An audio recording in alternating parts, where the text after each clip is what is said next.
Voici une nouvelle vidéo sur le futur simple de l'indicatif.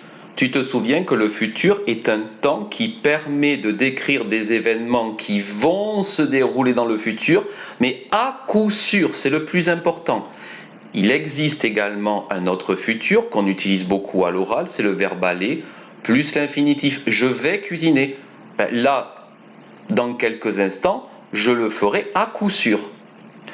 Nous nous attarderons sur le troisième groupe dans cette vidéo car tu connais les verbes du premier et du deuxième groupe. Tu sais que les verbes du troisième groupe sont irréguliers, c'est-à-dire qu'ils n'ont pas de règle. Ils ne veulent pas suivre, on pourrait dire, la même règle que les verbes du premier ou du deuxième groupe. Regarde bien le verbe aller. Si nous suivions les règles du premier et du deuxième groupe, on dirait j'allerai, tu alleras, ça fait un petit peu bizarre.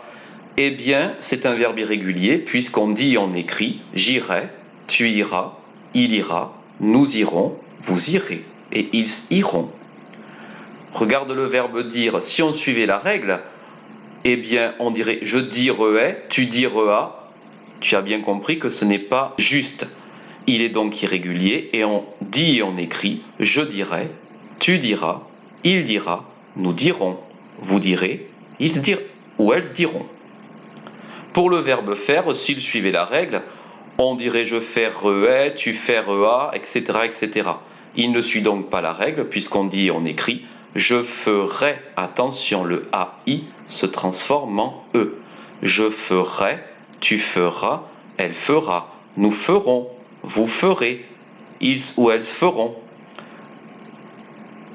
Si tu en as besoin, tu peux écrire ces trois verbes 3 fois, puis une fois sans modèle pour savoir si tu as bien mémorisé ou s'il te faut encore une fois supplémentaire, c'est-à-dire une réécriture supplémentaire pour mémoriser ces trois verbes.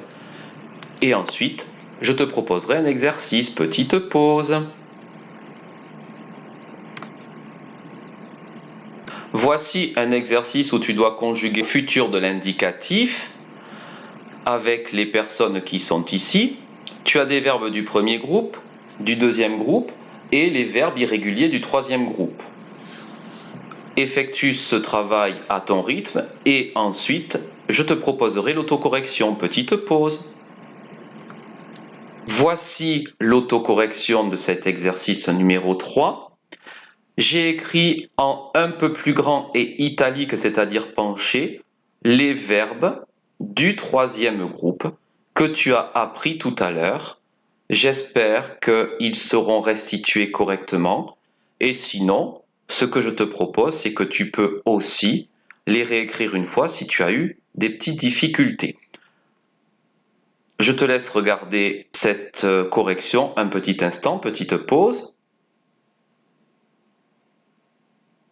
Je ne ferai pas de commentaires à part pour le verbe colorier. Souvent, les élèves oublient le i ici ou même le IER lorsqu'ils réécrivent le verbe colorier ou tous les verbes en IER au futur. Fais bien attention à bien recopier correctement tout le verbe avant de lui écrire la terminaison correspondante à son pronom.